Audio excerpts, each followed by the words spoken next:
जब हर जगह से उम्मीदें टूट चुकी थी, तब सबकी नजरें सिर्फ एक इंसान पर टिकी थी। वह थे नीरज चोपड़ा। कि किसी और का तो पता नहीं, कम से कम एक इंसान पर तो सबको भरोसा था, भारत के गोल्डन बॉय नीरज चोपड़ा पर, कि वो भारत को गोल्ड मेडल जरूर दिलाएंगे। नीरज चोपड़ा, जिन्होंने टोक्यो ओलंपिक में भारत के लिए गोल्ड मेडल जीतकर अपना और पूरे देश का नाम रोशन किया था, उनके पास एक बार फिर पेरिस ओलंपिक 2024 में गोल्ड मेडल जीतने का मौका था। उन्होंने अपने क्वालिफाई राउंड में पहली बार में इतना दूर भाला फेंक दिया था कि सीधा फाइनल के लिए क्वालिफाई कर गए थे। फाइनल में कुल 12 खिलाड़ी भाला फेंकने उतरे थे। इन 12 खिलाड़ियों में से जिसका भाला सबसे दूर जाता उसे गोल्ड मेडल मिलता। लेकिन इस साल नीरज चोपड़ा के सामने सबसे बड़ी दीवार, सबसे बड़ी टक्कर देने वाले खिलाड़ी पाकिस्तान की हर्षद नदीम उनके सामने आकर खड़े हो गए। नीरज चोपड़ा को भाला फेंकने के कई मौके मिले। कई बार फाउल करने के बाद अपने दूसरे राउंड में 89.45 मीटर भाला फेंका था, जो उनका अब तक का सबसे बेस्ट था।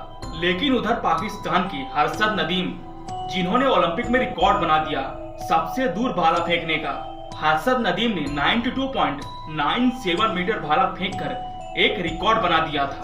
इतनी दूर भाला फेंककर नीरज चोपड़ा के हाथों से गोल्ड मेडल छीन लिया। नीरज चोपड़ा जो गोल्ड के लिए सोच रहे थे, अब उन्हें सिल्वर मेडल से संतोष करना पड़ेगा, क्योंकि नीरज चोपड़ा को गोल्ड मेडल जीतने की आदत सी पड़ गई थी। हर भारतवासी को उनसे गोल्ड की उम्मीद थी। लेकिन इस साल पेरिस ओलंपिक में उनका गोल्ड का सपना साकार नहीं हो पाया। पाकिस्तान के हर्षद नदीम उस गोल्ड के सामने आके खड़े हो गए, जिन्होंने अपना भाला इतना दूर फेंक दिया कि वो भाला हमारे हाथ से गोल्ड मेडल छीन ले गया।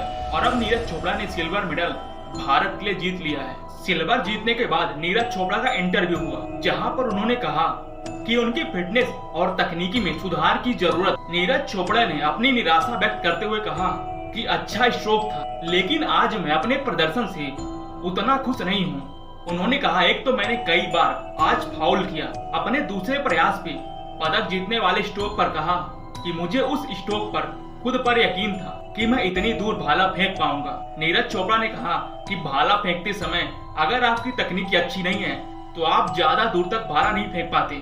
लेकिन उसके बावजूद भी नीरज चोपड़ा ने भारत के लिए सिल्वर मेडल जीत लिया है। प्रधानमंत्री से लेकर भारत देश का हर एक शख्स जो इंडियन है, वो नीरज चोपड़ा के सिल्वर मेडल से, हम सबको नीरज चोपड़ा पर गर्व है कि उन्होंने भारत के लिए सिल्वर मेडल जीता। उनके प्रयास, उनकी मेहनत की हम सब तारीफ करते हैं। नीरज चोपड़ा जो भारत की आन बान शान है, जिन्होंने भारत का नाम पूरी दुनिया में रोशन किया है। भले इस बार हमें गोल्ड न मिला, लेकिन हमारी मेहनत, हमारी कोशिश, हमारी सोच तो गोल्ड जीतने की थी ना। हमने अपना पूरा प्रयास किया। प्रयास करने के बाद हमें क्या मिलता है, और जो भी मिलता है हम उससे खुश हैं।